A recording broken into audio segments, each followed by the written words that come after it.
afternoon, everyone. So we're here again for another episode of Transcending Consciousness. For this episode, we will talk about death and dying. So I'm Tim. And I'm Casey. Let's begin. Okay. But I've been wondering, Tim, what happens when we die? What happens in the afterlife? So what have you been studying about the afterlife? Any thoughts on this? So let's go first to the Christian image. So in the Christian tradition, the afterlife is you're either going to be in heaven or in hell, and there is Saint Peter in the gates who will, decide whether are you going to heaven or are you going to hell. But let us look at some of the other views about death and dying. In the more spiritually inclined tradition, we know that death is not the end of our life, or it's not the end, because after you die, there is usually a life review wherein certain guides will show you all the things that happen in your life, and it's actually in the perspective of the person you hurt on those cases, because they will allow you to feel what that other person is feeling due to the actions you took upon that other person. So with this, you will be able to this spiritual beings will help you process the life that you've lived. So whether was it a good life, were you able to balance karma, or were you able to incur more karma? And what's good about this, if for those who are open, so you will be instructed on what things you can improve on, what psychology you still, abnormal psychology you still have that needs to be transcended. So it also helps you in preparing for the next embodiment. In addition, guys, today we have a lot of evidences of people experiencing near-death experiences. So where they see their bodies lying in the operating table, for example, or in the hospital, and then their consciousness, they are still conscious of themselves, but they are away from their body. They can see the body, they can see the people around them, and then when somebody thinks of them, they are automatically brought there instantly. Whenever they think of a certain person, they are automatically there in an instant, in a snap. So you see, guys, as previously we mentioned about the different levels of the lower realms, of the identity realm, the mental realm, the emotional, and then finally the lowest, the physical realm. So when the physical body dies, the consciousness is now freed from the bondage of the physical body. So it depends on the person if he or she is attached to a certain aspect. For example, that person has a lot of fear in her being. So some people, or when they are afraid of hell, so these people, they might experience hell in the emotional realm, because in the emotional realm, all of our negative emotions, not just of the person involved, but as the whole humanity, that negative emotions, it creates like a hell-like place. So when people believe that they will go to hell, they might go there in the emotional realm. Or when a scholar dies, for example, he might go to the mental realm where he still feels like he's a scholar, or he will like to debate with other beings, for example. So it depends on the level of people, where will they go. But yeah, most of the time, those who are ready to go to heaven, who are prepared, they go to the lowest part of the spiritual realm, where they review everything that happened during their latest lifetime on earth. starting from birth until the end. All of the things that they did, all of the effects of their actions to other people, they will re-experience those from the point of view of all the people we have touched or we have met. So from that, hopefully the live stream will learn, I've been selfish in this lifetime. I've hurt this people, this many people. So now I understand the effects of this action. So yeah, that is an opportunity for growth for that live stream.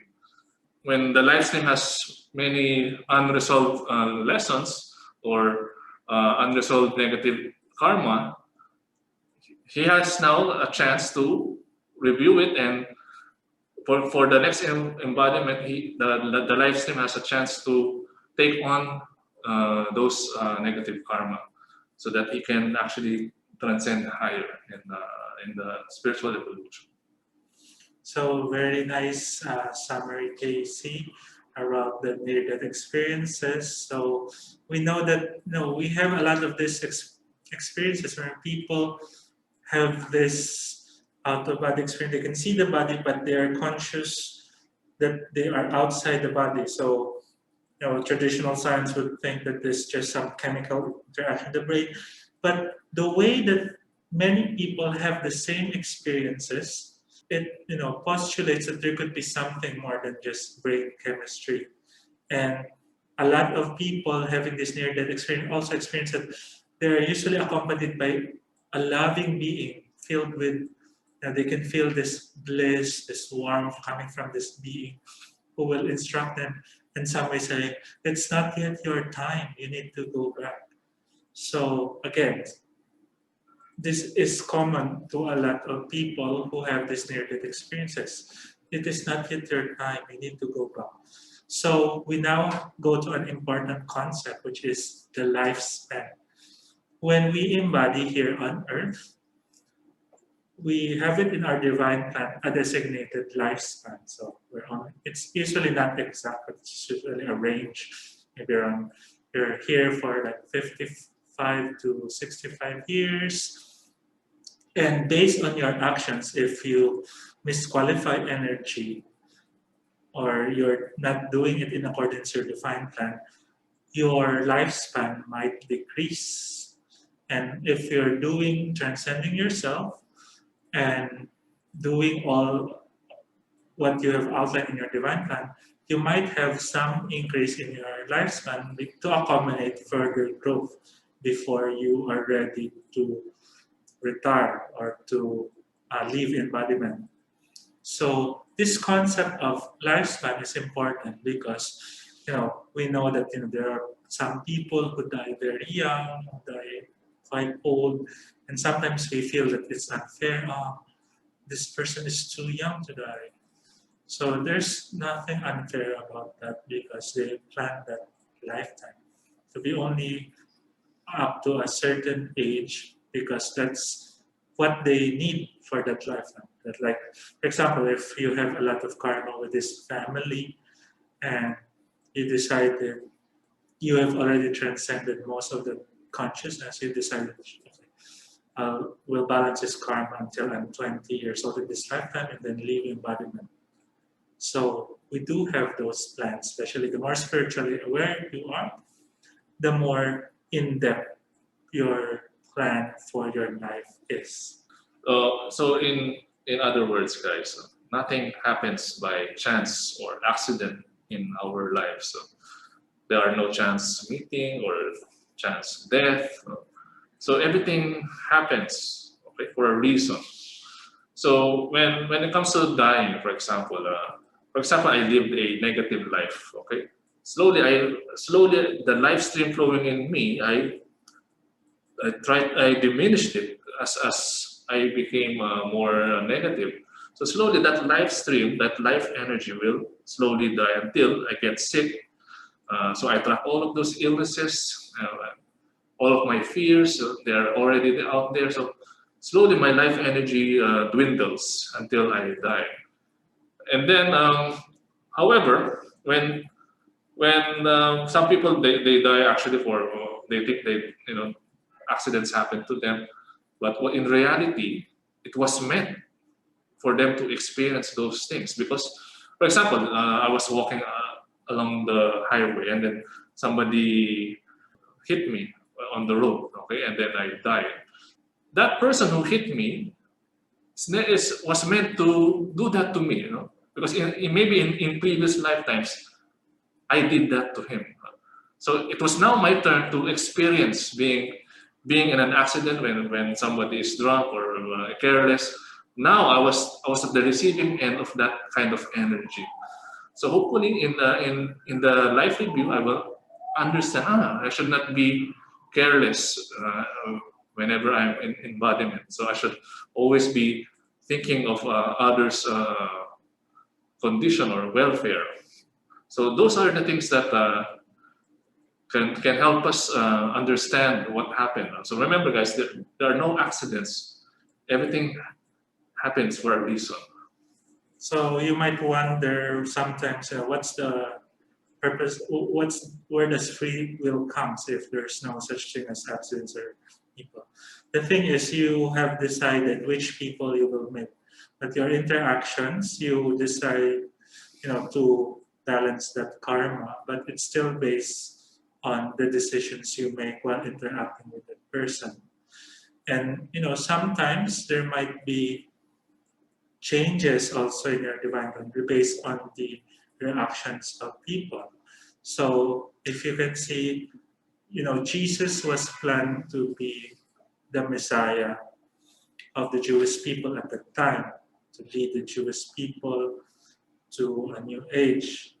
But by his ministry, the Jewish people was actually not ready for the message he delivered. He was very ostracized in the Jewish community. And therefore, the way for him to make an impact in his survival was to sacrifice himself to be placed on the cross. Remember, Peter did not want this to happen to him because he has this perverted image of what the Messiah is. But this was outlined in the divine plan of Jesus when, the Jewish people was not ready for the message that he was going to bring, and also his life was used as a judgment for a lot of the fallen beings in his time. And another thing, guys, Kim mentioned about what happens with free will if we just, if accidentally we die. Actually, free will still reigns supreme. For example, it is not the ego that has the total control of the life of the spirit. It's actually the will of the spirit that reigns supreme. So in reality, what happens during accidents or when somebody try to kill us, it was meant to be the will of the spirit, of my spirit. For example, somebody killed me. It was meant for my spirit, it was the will of my spirit for that to happen, or for that accident to happen. It's not the will of the ego, because the ego is afraid of dying. But the spirit is eternal, it can't die. So from the point of view of our spirit, everything is for its personal growth, for the growth of our spirit, not of the ego. Remember when, death has a very negative connotation, and for those, of course, who do not accept reincarnation, this is the end. It's our final judgment whether we go permanently to heaven or permanently to hell. So I think another concept that we should take up is the existence of heaven, the existence of hell. So we know about the 7 stairs or 7 divisions in heaven. So this actually tells us that the spiritual realm is also divided. There's the lower spiritual realm and all the way up to the creator realm. And this is permanent. So heaven is spiritual realm is permanent. And the bad idea is, people, especially in Christian tradition, would think that heaven is something that's perfect, that you will, play the harp and then enjoy the songs of the angels. But no, heaven is also medium for growth of the ascended being. So in heaven, since everything is permanent, what we give out, we receive the consequent instantly. That's why we need to be trained first in the lower realm so that we don't misqualify that energy and have a very long-lasting return of that karma. And if you look at this way, heaven is actually continuing growth. The people there are not stagnating. They don't play a harp for all eternity. They are constantly still transcending themselves at the level of an ascended being in order to reach Godhood, creator consciousness. And let's go to the other side, hell. Hell is a creation in the lower emotional realm called the astral realm. So all these people with an image of hell, usually they have a low level of consciousness, and when they die, they are resistant to our spiritual guides, and therefore they resonate to the lower energies of the emotional realm, the astral realm, where all of these evil quote unquote images are there. So images of the devil, of zombies, of vampires, and whatnot. They all reside in the astral realm. So if you believe in yourself that this is not real, which in reality hell is not real in the ultimate sense, because it is a creation of the mind of those people who have that level of consciousness. So once people transcend the consciousness of hell, that pocket in the emotional realm where this hellish realm is will disappear. In other words, I remember Saint Pope John Paul mentioned before that heaven and hell are states of consciousness. Okay? So heaven is a higher state of consciousness, a vibration, a higher state of energy vibration, and hell is a lower state of energy vibration of when you feel that you are separated from all life and God and from each other. That is hell. And when you finally train yourself to expand your vibration and you experience your oneness with God and life, then that is heaven actually. And now when Tim mentioned about hell, it is actually not God who created hell, but us, the people who believed in such an idea created hell. So remember guys, our spirit has life energy, and this life energy will pass through first to our beliefs, okay? Our life energy will conform to our beliefs about life. So when society teaches us about hell, that there's such a place, so we now, as children, we now believe that there's such a place, a hellish place. So that belief, okay, that our life energy will now pass through that belief, okay? And now, as time went by, as years went by, we are thinking of hell, we are afraid of hell, so our energy is being diverted to that belief, okay? And our thoughts of, our fearful thoughts about hell and our emotions, we are actually giving energy to that belief, okay? So imagine billions of people doing the same thing, diverting their life energy into this hellish idea. So slowly but surely, these billions of people, they are creating this this fictional, this illusionary realm of hellish world. So all of our energy is being diverted there. Okay, so that is because of our society, because of unfortunately because of the church. They taught us about this place. So we are actually contributing to the creation of hell. And when we die and we are fearful of this hellish place, we might actually go there because our fear will actually attract what we fear. So when we die physically, actually the physical body is a protection against all of the negative incoming energies we have sent, of all of the fearful emotions that we have sent. So when we die, or when someone commits suicide, that protection is now gone. So we actually experience everything that we haven't resolved in our psyche. So yeah, when those people are afraid of hell and when they die, they might go to such a place. So yes, there's that concept of feeding your energy to certain institutions, to certain constructs that actually prolongs their lifespan.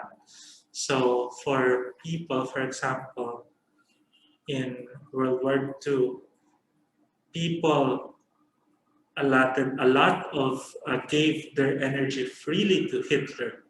That caused Hitler to have this such power and therefore conquered a large portion of the Western world. But later when people realize their mistake, the German people noticed that the ideas of Hitler was wrong. They now withdrew their energy and cause the defeat of Hitler. So this will also happen to all the institutions of the world. Like for many, um, Islam, they're so fiercely attached to the Islamic religion that they feed this beast, this Islamic beast, that devours the Middle East in this war, in this mindset that Islam is the world's best religion. Similarly, that also happens in Christianity. In Hinduism, there's a beast that people feed their energy to. And in order for us to let this die, is we don't give our energy to these constructs. So when Tim mentioned about this beast, actually, when we divert our life energy, remember, energy has consciousness. It came from God. It has consciousness. But since we are not masters, we are not master co-creators. What happens is that energy, okay, that energy that created hell, for example, or that created the idea of Catholicism, it creates this identity, a self-aware being, okay, a limited self-aware being, which this being, the so-called beast, wants for us to continue giving our energy to it so that it can survive. Without our energy, it will slowly die out. So that is what Kim meant by creating this beast. Because of our energy, it has some form of consciousness. So this beast that we created has some form of awareness, and it wants us to continue to give our energies to it. Yes, and remember what you're giving is your life energy. So the more you give, the lesser your lifespan is because you are allotted only a certain amount of life energy for your lifespan. And if you give it freely away, then you are reducing your own lifespan. And also causing aging in your bodies. So in our culture, we believe in statues. So people usually hold the statue, kiss the statue, they pray beside the statue, giving their life energy to this false mental image of a statue of a saint. So now this saint now becomes self-aware, but limited in awareness. And it wants you to continue praying to this limited self-aware being so that it can get your life energy. Slowly, your body deteriorates. And we can actually see this. Look at the Black Nazarene. It created actually a very, very powerful piece in the collective consciousness here in the Philippines. Because we have all these people that even though the threat of the virus is still there, they conglomerate together and worship this statue of Black Nazarene, so believing that it is the answer to the current crisis. When this Black Nazarene is actually the false image of Jesus Christ, not the true form of the ascended Master, Jesus Christ. So let us use that example, the Black Nazarene. It has actually no power over people. Well, they think that they were healed because of their faith in the Black Nazarene, but it's actually not that entity that healed you, but your faith actually. For some reason, our old behavioral patterns, you set it aside, and then because of the positive energies or the indirect positive energies you receive, you were healed. But actually, that the beast that we have created has no power over or to heal us or to give us miracles. It is actually us. The power lies in us, how we use it, that creates the miracle. So I guess that's it for death and dying. So thank you for tuning in again for this episode, and see you again next week. Thank you. Thank you.